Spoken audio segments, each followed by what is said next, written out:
And yeah, I did. I just compared us to a car. But you know what? It fits.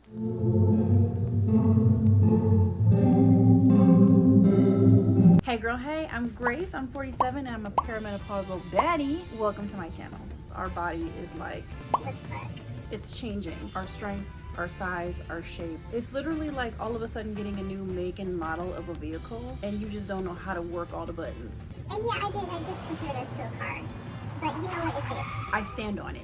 And this is on top of the fact that we've all experienced a lifetime of toxic messaging about our bodies. As women, that we should take up as much little space as possible. And if we dare to take up any extra space than the little itty bitty size 8'10" that people have told us all our life that we need to, that we're a problem, that something is literally wrong with us mentally, that we are bad people. What kind of things have you heard growing up if you were not the perfect size 6'8", 10" that everyone told us we should be? Leave it in the comments. And y'all know that's just the tip of the iceberg. We know that we've been apologizing for our body for so long. That reminds me, there is a great book called The Body Is Not an Apology by Sonia Renee, but I will link it. It was one of the most beautiful, encouraging, uplifting books I've read in a while about body positivity, so please check it out. So as we're heading into perimenopause, we're dealing with all of that societal baggage, all of the ways that society continues to work against our very nature. We gotta dermaplane the hair off our face, rip it off our coochie, rip it off our underarms. Shouldn't have hairy arms, can't have a hairy upper lip. I mean, y'all, it's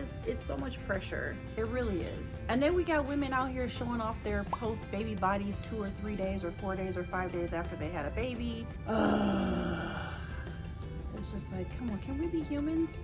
Can we just stop and be fucking humans? We get labeled brave if we dare to share our gray hair. If we show that we're actually graying in our late 30s or mid 40s, we're brave. When it's literally just what our body is doing. But then we get talked about, made fun of if we look too old, if we have lines and wrinkles and we're not using Botox. I love women. I just love us so much. We out here going through the absolute most that we don't need to be going through with people's opinions about our bodies. So when you got all of this swirling around and then here we are in perimenopause, and then our body's like, oh, let's flip the script. Let's be different. Let's do different. Let's get hot when we're not usually hot. Let's get cold when we usually ain't cold. Let's have lots of sex. Let's have no sex. Let's have no one ever touch us, even though we used to actually like sex. It's a wild ride, ain't it, y'all?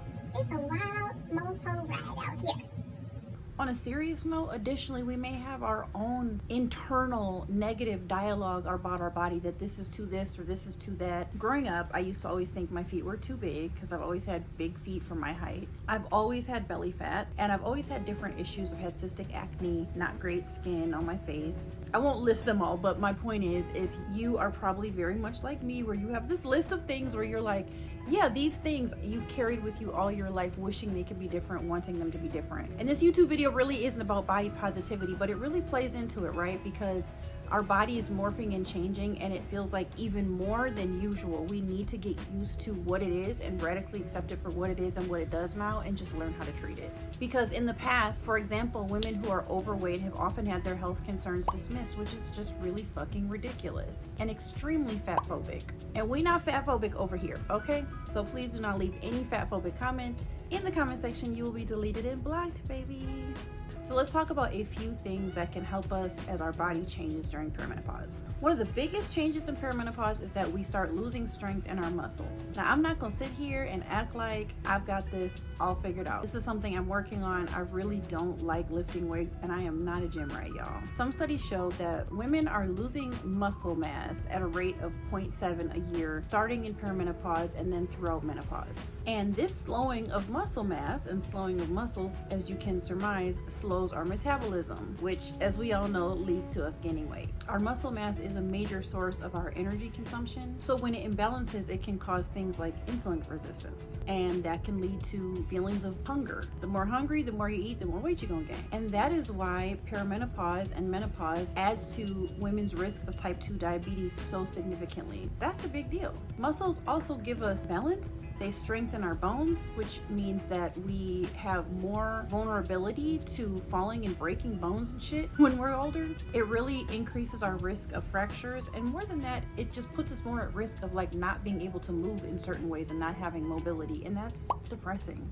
And then on top of all that, women are living longer and longer and longer. I heard Dr. Mary Claire Haver say that part of the reason why menopause hasn't been talked about a whole lot is because in this generation, women are actually outliving it. In a lot of human history, women haven't lived past 50. They haven't really lived between 70 and 90 and 110 like women are living today. So we have a lot of years to be losing a lot of muscle mass and a lot of density in our bones, a lot of strength, and a slowing metabolism and gaining a lot of weight, and then harming ourselves. And I know that you know this, but I have to say it. The best way to decline muscle mass is to actually do physical activity. We all know this. Exercise is the best way to trigger and repair our muscles and get us back on track. Not only does this help us with all this age-related shit that we're going through, but also will make us feel stronger and feel better. It will protect us. There are some studies that show that women who started doing strength-based exercises in their 30s had much less risk of getting harmed than women who started doing strength-based exercises in their 40s. Now, for those of you like me who are already in their late 40s, okay, girl, I'm in my late 40s.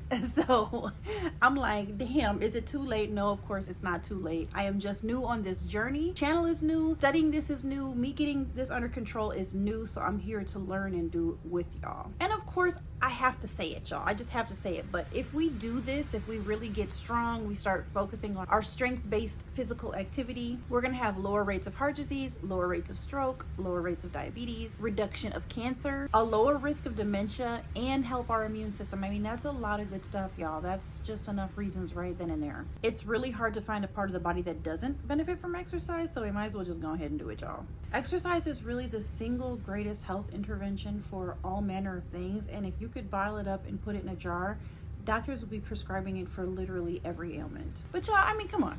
It's hard to do. It's hard to get motivated. There's so many reasons why we don't want to do it. It's hard to make time for women in our age range.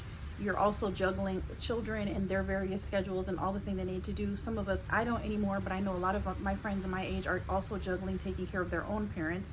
My parents have both passed because I was a late in life baby, so they both died older. But we are taking care of parents, old aunties and uncles, also our own children, also our lives, also the complexity of needing to work more, and all of us got side hustles, and our side hustles got side hustles because of capitalism and inflation, and we're like, where do we find the fucking time? Okay, you want me to do balance exercises, you want me to do weight training, you want me to do aerobic exercise, like when? I get it. Okay, I get it. I understand. Something I started doing about 4 years ago was doing daily walks as often as I could. I was working a full-time job, so I decided that I would take both of my 15-minute breaks doing walks. So that was 30 minutes a day of walking, no matter what, Monday through Friday. Then I also decided, because I have a 7-year-old who's about to be 8. So 3 or 4 years ago, she was 3 or 4. So she was pretty little. You know, it's hard to get a good workout in. So I was trying to dance with her as often as possible on YouTube, and we still do that, and she still loves to dance. So we dance. That might add 10 or 15 minutes. I'm not actually working full-time anymore, so I try to go out for walks, and all I don't run anymore. I used to, and I might get back to running, but I try to pick up the pace and go on as many steep inclines as I can, and that gets my heart racing, like racing, y'all. I do need to add in some weights. Okay. I know, I'm gonna add in some weights. Whatever exercise that you can do that you can fit into your life easily, just start with that at a low amount.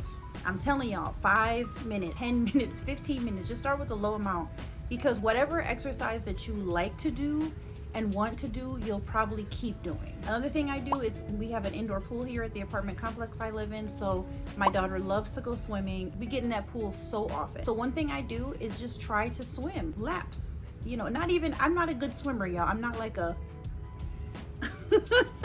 I don't know how to do, I don't know how to do all of that. I just do my little thing until my heart is racing, and I just take that as another way that I'm just adding activity. My whole point is trying to tell y'all, I don't have a gym membership. I'm not paying nobody. I don't have a trainer.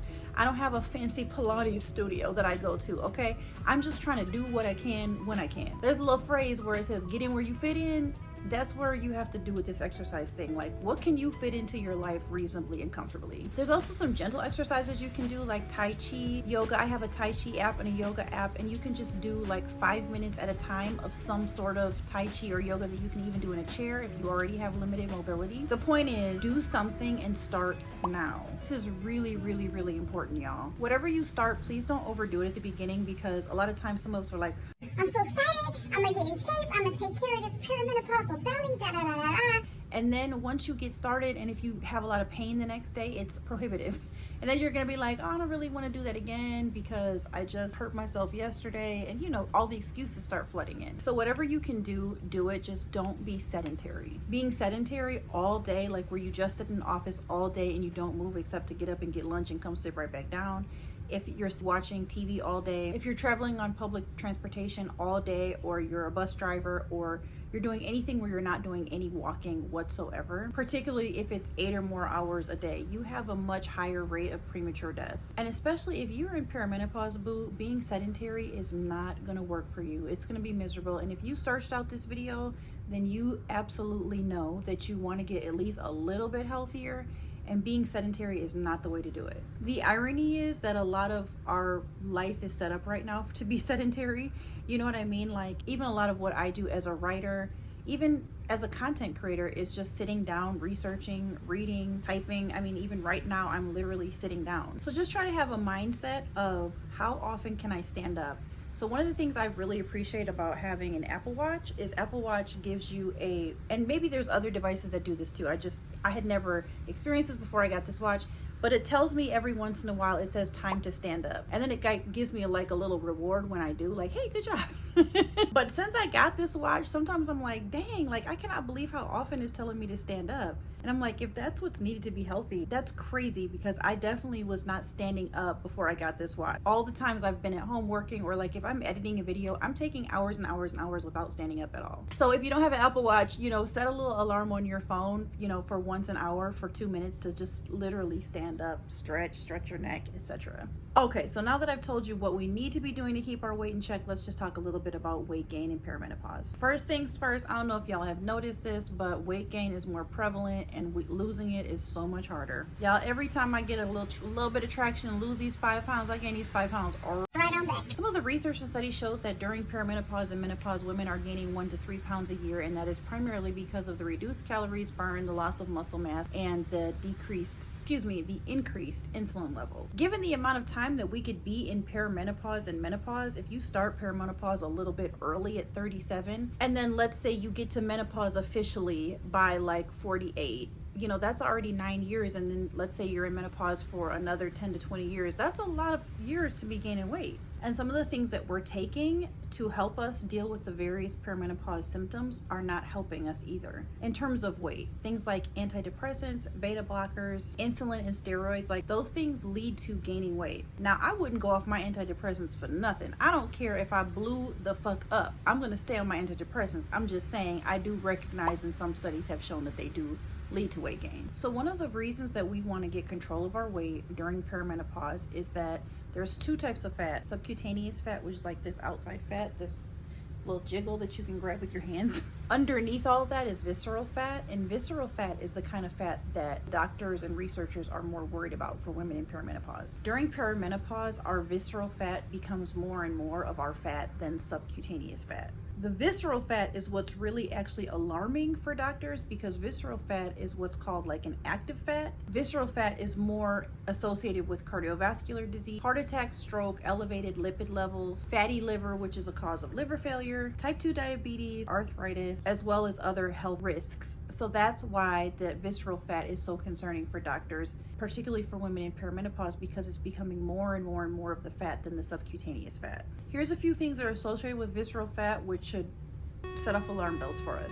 Number 1, reduced sensitivity to insulin, which I mentioned before, has all manner of health problems associated with it. Number 2, increased inflammation, which can cause a lot of things once it starts. Number 3, releasing of fatty acids into circulation. That raises cholesterol and triglycerides. Number 4, negative effects on the liver. Number 5, increased levels of testosterone. Visceral fat lowers the protein that carries estrogen and testosterone to the parts of our body that need it. And every single organ in our body needs estrogen estrogen. These drops in estrogen, and when we have things like this going on, actually contributes to us not having enough estrogen in all of our organs that we need it for. And finally, increased levels of estrogen. Visceral fat is also responsible for increasing estrogen into places it shouldn't be going. Y'all want some good news though? The good news is that during perimenopause, only about 120 minutes a week of physical activity is enough to blunt the increase of that visceral fat. So it might not stop it, it might not reduce it, but y'all, it will blunt it, okay? How about that for a blunt?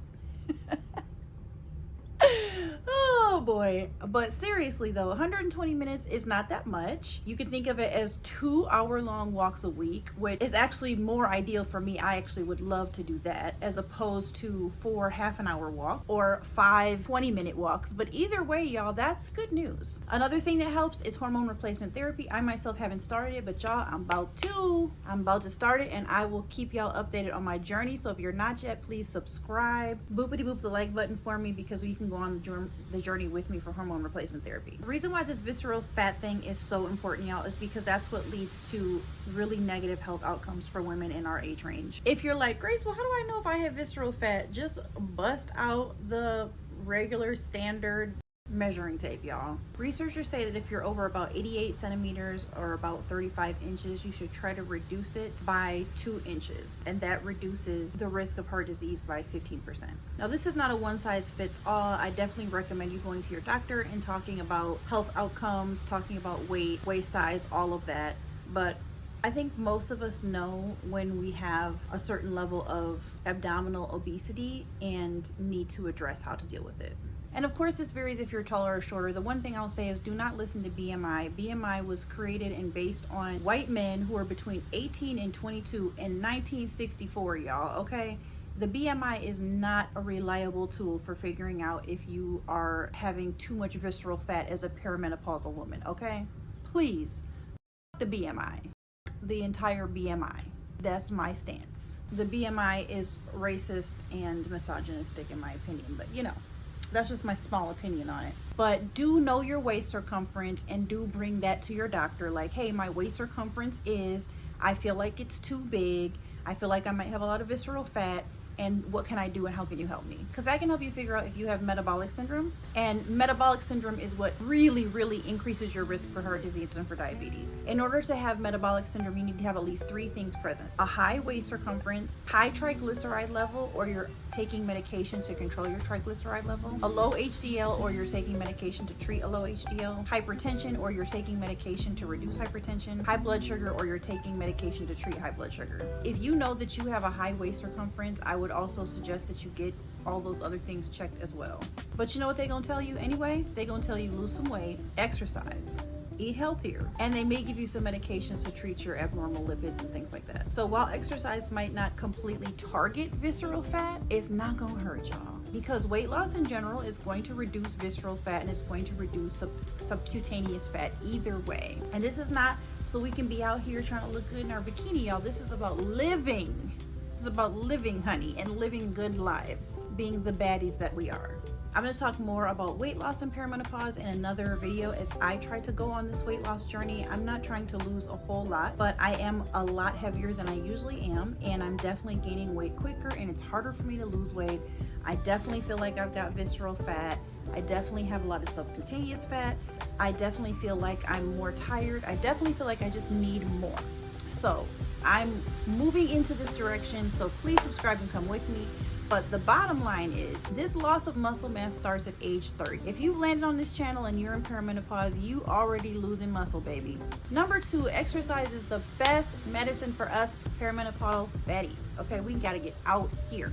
All of this weight gain that we're gaining is more about age-related perimenopause shit than it is about hormone shit. But the hormone shit does actually contribute to all of these issues, and all of this stuff is going to continue to increase our risk for obesity and multitude of other issues. So we just can't sleep on this shit.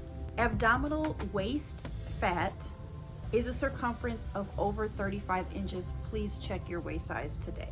And it ain't about anything else, and it is not about how you look at all, how you look. Check it for your health's sake. And finally, do not forget that all of this abdominal fat that we are carrying around is really metabolically active, and it is really all the organs and shit in our body, okay? You're here, you don't want cardiovascular disease, you don't want dementia. Trust me, my mom died with dementia, and it was the most painful, sad shit I ever seen in my life, y'all. But we gonna figure this out. Did you know I had a book? I do. It's called Grace Actually, Memoirs of Love, Faith, Loss, and Black Womanhood. It's on Amazon. Check it out. Thank you so much for being here. Share this with a friend. Boopity boop the like button. Subscribe, and I'll see you on the next one. Bye.